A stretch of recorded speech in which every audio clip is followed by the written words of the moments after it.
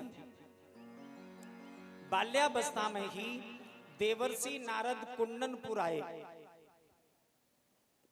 और भगवान कृष्ण की लीला का गान किया, जिसे रुक्मिणी ने सुना। तो रुक्मिणी का मन भगवान कृष्ण के चरणों में लग गया और संकल्प ले लिया कि अगर विवाह होगा तो कृष्ण के साथ, नहीं तो प्राण त्याग देंगे।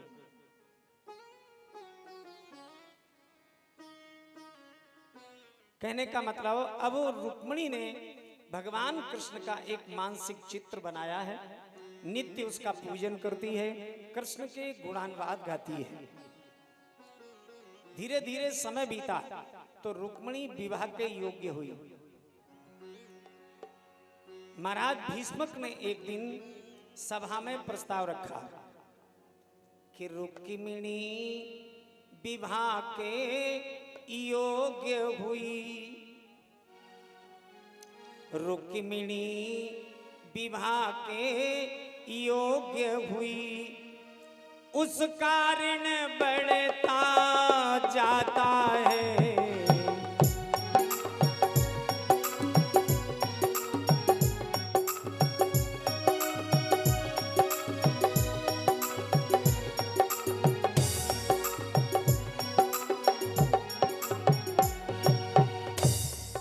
रुक्मिणी विवाह के योग्य हुई, उस कारण बढ़ता जाता है। बेटी की बयका चारुचंद, बेटी की बयका चारुचंद, अब सिर पर चढ़ता जाता है।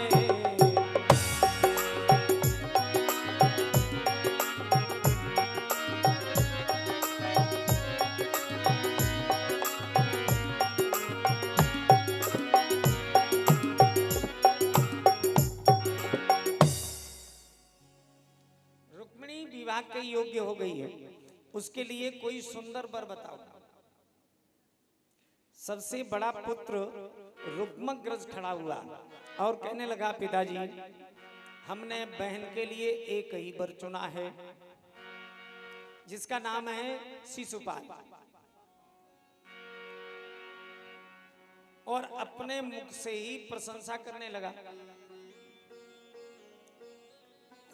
कुल भी अच्छा, बर भी अच्छा, जग में प्रभुताई अच्छी है।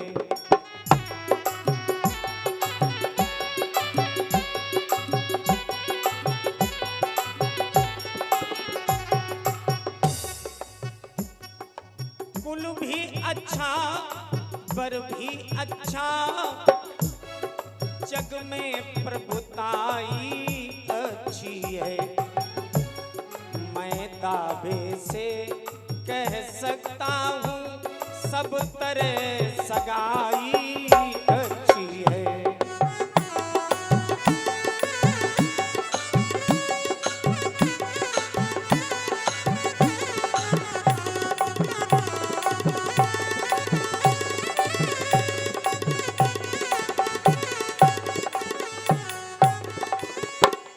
विवाह उत्तम रहेगा, जबकि शिशुपाल रिश्ते में इसका साला लगता था। महाराज भीष्मक ने उसकी ये बात सुन तो ली, लेकिन कोई उत्तर नहीं दिया, चुप रहे।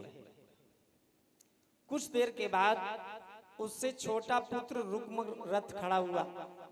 बोले, पिताजी आज्ञा हो तो मैं भी अपना विचार रखूं। भीष्मक ने कहा, हाँ पुत्र तुम भी कहो, क्या कहना चाहते हो। बोले, पिताजी हमने तो बहन के लिए एक ही वर चुना है, और वो है, बोले तात रुक्मिणी कृष्ण ही दीजे, तात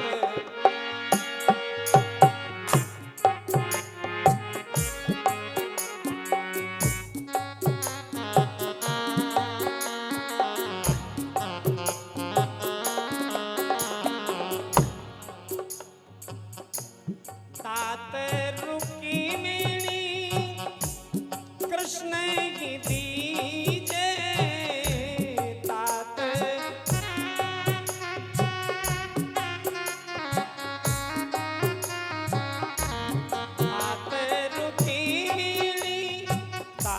रुक्मिणी कृष्ण ही दीजे तात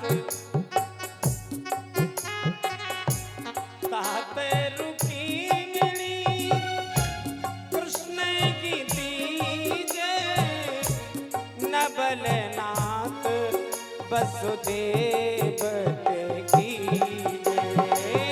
नमन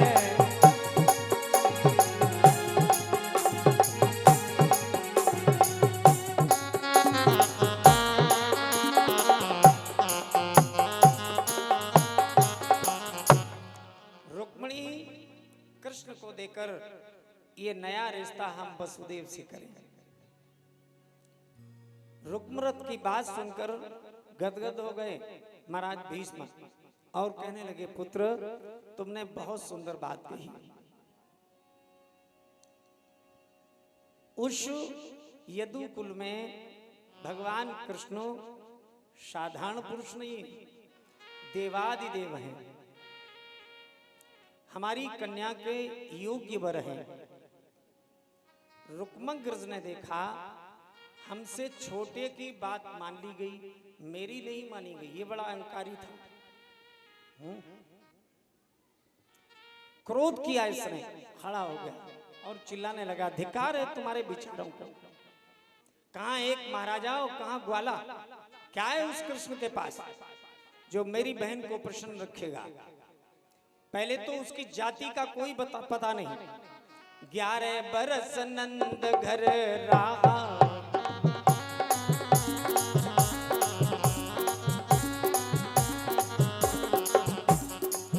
11 बरस नंद घर रहा और नंद पुत्र सब काहू कहा।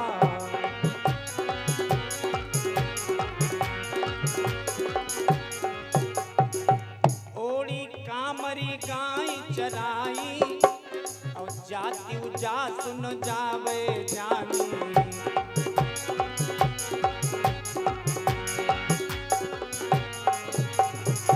प्रभुता पे सन ले सुमवासी, उग्रसेन की करत खवासी।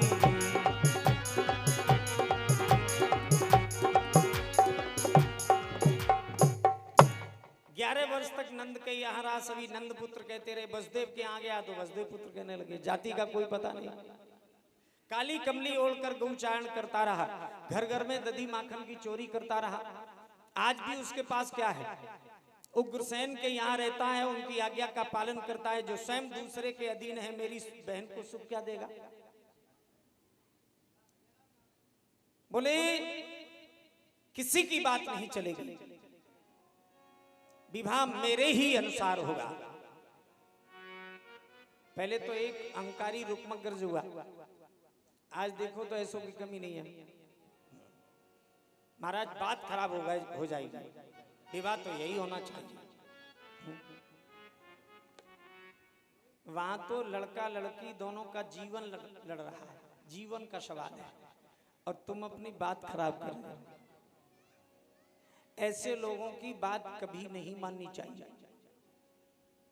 जी हाँ, जब देख लो कि मेरी कन्या के योग्य वर है, कन्या प्रसन्न रहेगी तभी विवाह करो, अन्यथा किसी की बातों में मत आओ। बोलो सदगुरुदेव भगवान की। यूं कहकर इसने ब्राह्मण को बुलाया, पीत पत्र का लिख करके ब्राह्मण को चंदेरी भेज दिया शिषपाल के यहाँ। महाराज भीष्म को चुप रहना पड़ा। क्या करते, दुष्ट पुत्र के पिता थे। चंदेरी ब्राह्मण पहुंचा लेकर पीत पत्र का, शिषपाल तो प्रसन्न हुआ। जबकि परिवार वालों ने कहा शिषपाल, जिस कुल में हम अपनी कन्या वरण कर देते हैं उस कुल की कन्या लेते नहीं, ये नीति के खिलाफ है। लेकिन नहीं माना शिषपाल, माने काम, काम मानता ही नहीं। तैयारी करने लगा। यद्यपि अब सगुन हो रहे हैं लेकिन फिर भी नहीं मान रहा। इधर रुक्मिणी को पता भी नहीं है कि क्या हो रहा है।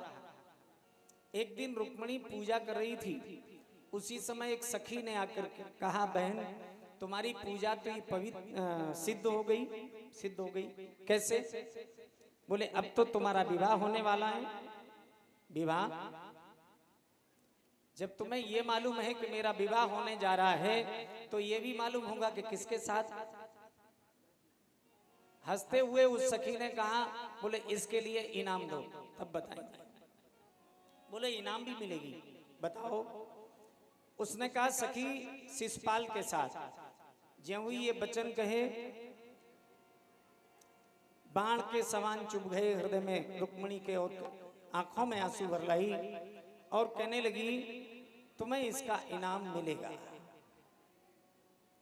इसके इनाम में किसी रोज मेरी चमड़ी मिल जाएगी।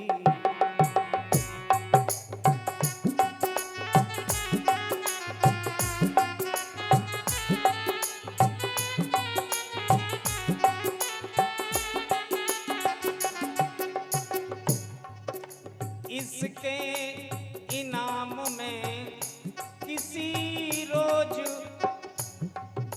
मेरी चमड़ी मिल जाएगी। ये खुशखबरी यदि सत्य हुई तो लाश पड़ी दिखलाएगी।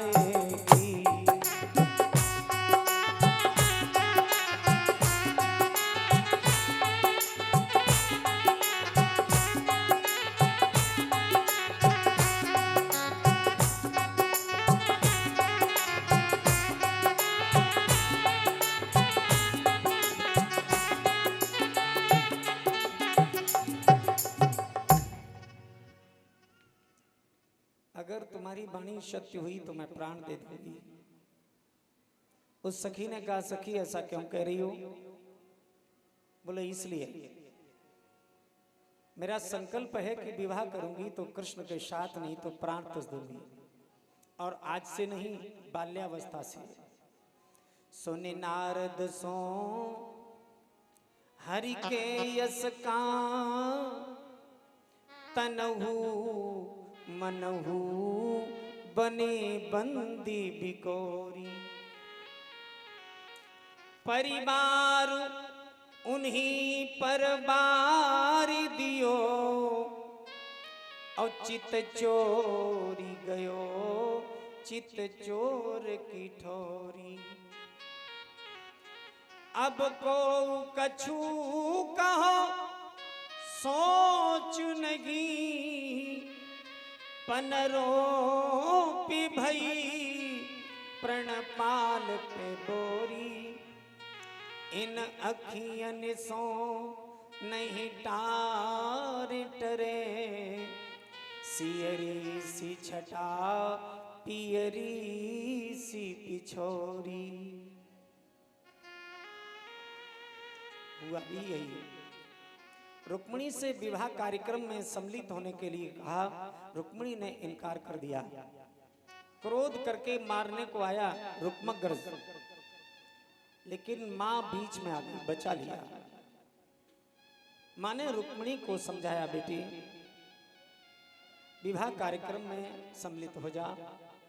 बोले नहीं मां, मैं विवाह तो करूंगी कृष्ण के साथ, नहीं तो प्राण त्याग दूंगी। बोले विवाह कृष्ण के ही साथ करना, लेकिन विवाह के कार्यक्रम में तो सम्मिलित होना पड़ेगा। इस शर्त पर विवाह कार्यक्रम में सम्मिलित हुई कि विवाह कृष्ण के साथ होगा। धीरे धीरे समय नजदीक आ रहा है। यहां तक शिषपाल बारात लेकर के आ गया। अब रुक्मिणी दुखी हुई, क्या शिषपाल के साथ अब विवाह हो ही जाएगा? प्रभु मेरी सुधि नहीं लेंगे? विचार आया, भगवान हम पर कृपा क्यों करेंगे, हमारी सुधि क्यों लेंगे, मेरी कोई सूचना भी तो नहीं है प्रभु के पास। तो रुक्मिणी भगवान के नाम एक पत्र लिखने लगी, रोती जा रही है और पत्र लिखती जा रही है।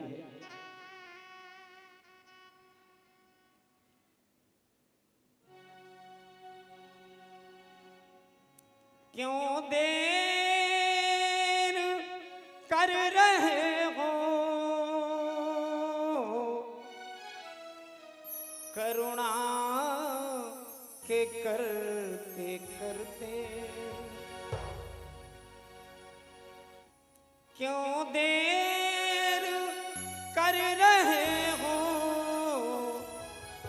करुणा के करते करते, प्रभु आप थक गए क्या, दुख मेरे हरते हरते, प्रभु आप थक गए क्या, दुख मेरे हरते हरते, प्रभु आप थक गए क्या, दुख मेरे हरते हरते।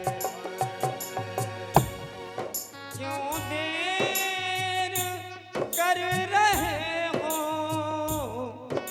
करुणा के करते करते, प्रभु आप थक गए क्या, दुख मेरे हरते हरते, प्रभु आप थक गए क्या, दुख मेरे हरते हरते।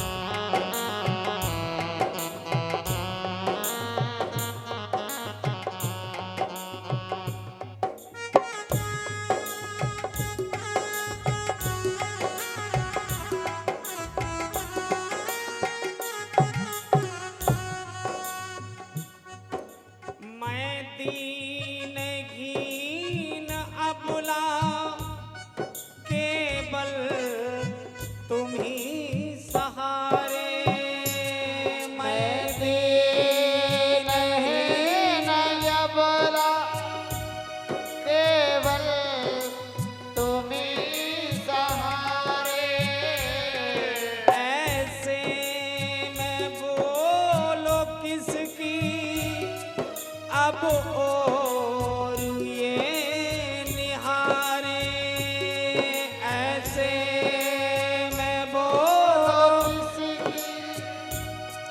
अब और ये निहारे, भीगी है नयन कोरे, आंसुओं के ढरते ढरते, प्रभु आप थक गए क्या, दुख मेरे हरते हरते, प्रभु आप थक गए क्या, दुख मेरे हरते हरते।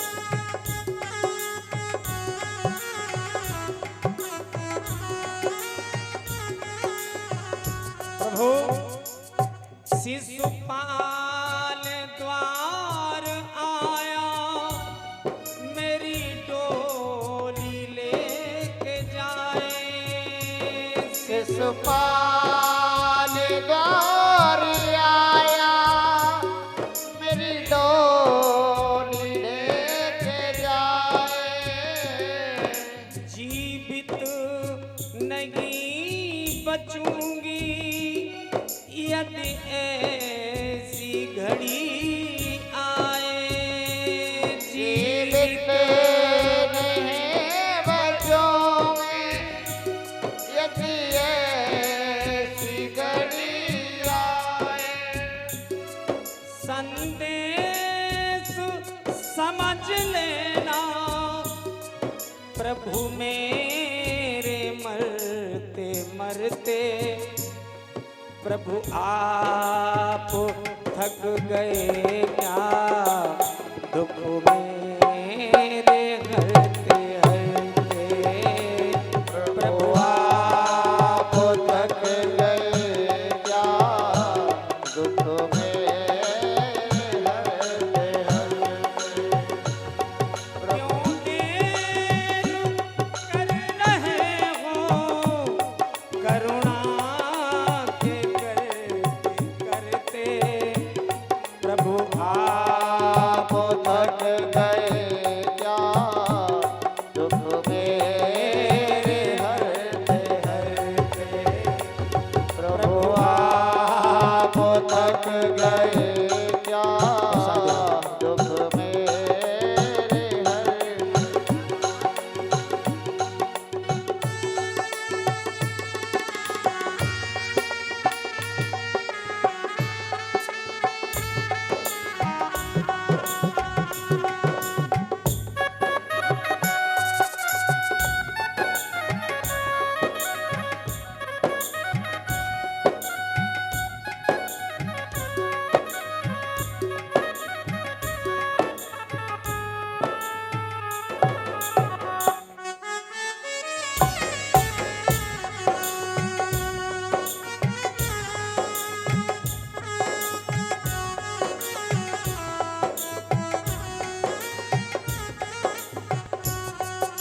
प्रभु शिषपाल बारात लेकर आ गया है।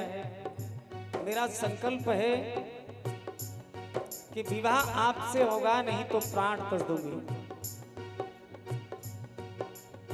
ये देखो मन कर्म वचन से मैंने स्वामी है तुम्हें माना। मन कर्म वचन से मैंने स्वामी है तुम्हें माना। आ जाओ मेरे मोहन, मेरा नहीं ठिकाना। आ जाओ मेरे मोहन, मेरा नहीं ठिकाना। चेतन विकल है दासी, दुख घट के भरते भरते। प्रभु आप थक गए क्या दुख मेरे हरते हरते। प्रभु आप थक गए क्या दुख मेरे हरते हरते। प्रभु आप थक गए क्या दुख मेरे हरते हरते। क्यों देर कर रहे हो जय जय करुणा के करते करते। प्रभु आप थक गए क्या दुख मेरे करते हरते। प्रभु आप थक गए क्या दुख मेरे हरते हरते। प्रभु आप थक गए क्या दुख मेरे हरते हरते।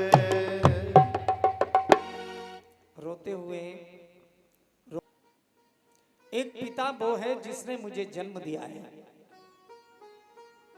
लेकिन आप मेरे धर्म पिता हैं।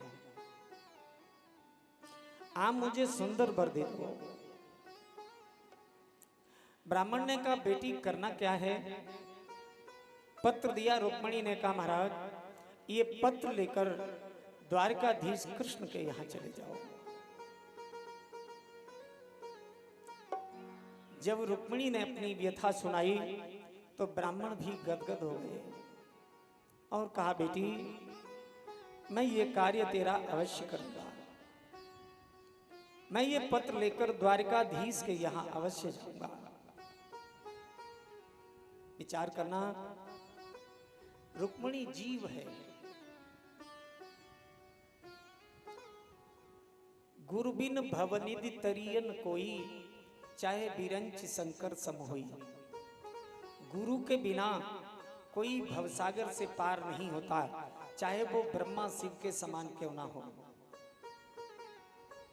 रुक्मिणी को ये ब्राह्मण गुरु के रूप में प्राप्त हुए हैं। जी हाँ, वैसे तो जीव ही रुक्मिणी यानी हम आप सब रुक्मिणी हैं। एक रुक्मिणी को ही नहीं, हम सभी को यही संकल्प लेना चाहिए और हमेशा परमात्मा से विवाह की तैयारी करनी चाहिए। इसीलिए ये मानव जीवन प्राप्त हुआ है। द्वारिका, ये शरीर ही द्वारिका है जिसमें दो का मिलन होता है, जीव और ब्रह्म का मिलन। अन्य योनियां इसमें सफल नहीं है।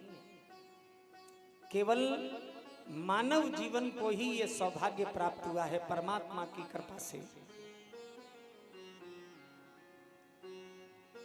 मीरा जी का बड़ा सुंदर भजन है, यानी आइए सभी मिलकर के दोहराएं। आओ मेरी सखियों मुझे मेहंदी लगा दो, आओ मेरी सखियों मुझे मेहंदी लगा दो, मेहंदी लगा दो मुझे ऐसी सजा दो, मुझे श्याम सुंदर की दुल्हन बना दो, मुझे श्याम सुंदर की दुल्हन बना दो, मुझे श्याम सुंदर की दुल्हन बना दो। आओ मेरी सखियों मुझे मेहंदी लगा दो, मेहंदी लगा दो मुझे ऐसी सजा दो, मुझे श्याम सुंदर की दुल्हन बना दो, मुझे श्याम सुंदर की दुल्हन बना दो, मुझे श्याम सुंदर की दुल्हन बना दो।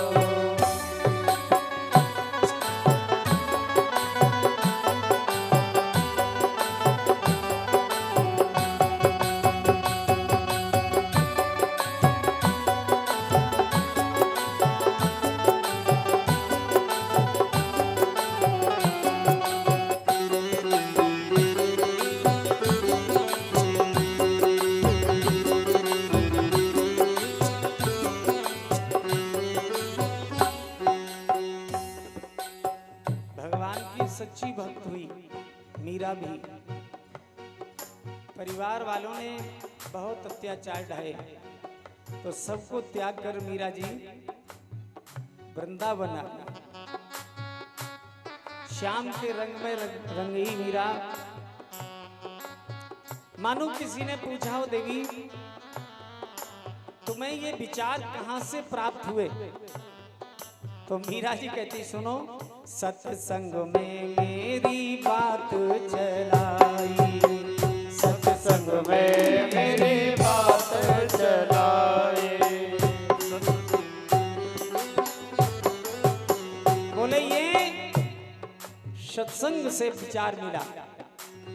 हाँ, ऐसे विचार सत्संग से ही प्राप्त हो सकते हैं, कथा से ही प्राप्त हो सकते हैं, भगवत चर्चा में ही प्राप्त हो सकते हैं। मीरा जी कहती हैं सत्संग में मेरी बात चलाई, सत्संग में मेरी बात चलाई, सतगुरु ने मेरी कीनी सगाई, सतगुरु ने मेरी कीनी सगाई, उनको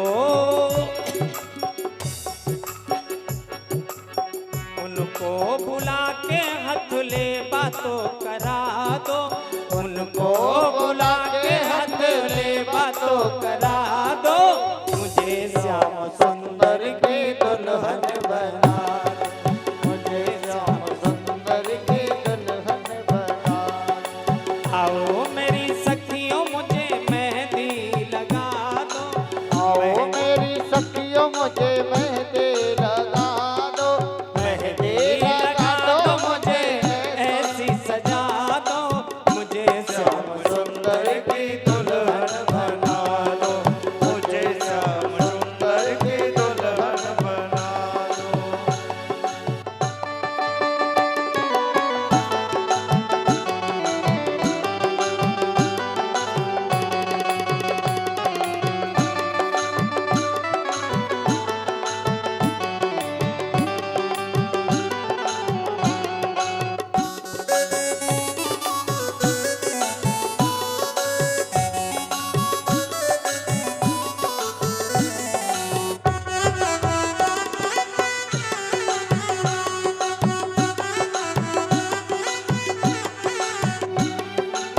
ऐसी पहनू चूड़ी जो कब हो न टूटे, ऐसी पहनो चूड़ी जो कब हो न टूटे, ऐसा भरूं दुल्हा जो कब हो न छूटे, ऐसा भरो दुल्हा जो कब हो न छूटे।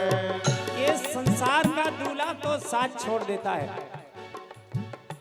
लेकिन परमात्मा को अगर दूल्हा बना दो तो कभी साथ नहीं छूट सकता। ऐसा भरूं दुल्हा जो कब हो न छूटे, ऐसा भरो दुल्हा जो कब हो न छूटे, अटले अटले सुहाग की बिंदिया लगा दो, अटले सुहाग की बिंदिया लगा दो, मुझे श्याम सुंदर की दुल्हन बना दो, मुझे श्याम सुंदर की दुल्हन बना दो, आओ मेरी सखियों मुझे मेहंदी लगा दो, आओ मेरी सखियों मुझे मेहंदी लगा दो, मेहंदी लगा दो मुझे ऐसी सजा दो, मुझे श्याम सुंदर की दुल्हन बना दो, मुझे श्याम सुंदर की दुल्हन बना दो।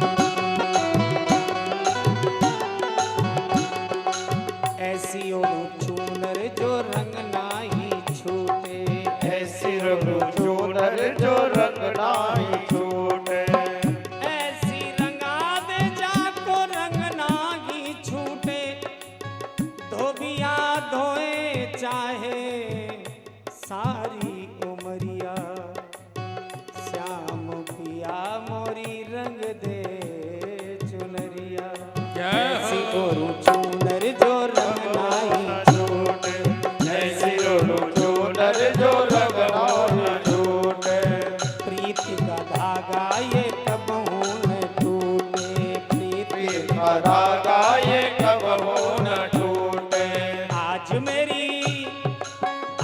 मेरी मोतियों से मांग भरवा दो, आज मेरी मोतियों से मांग भरवा दो, मुझे श्याम सुंदर की दुल्हन बना दो, मुझे श्याम सुंदर की दुल्हन बना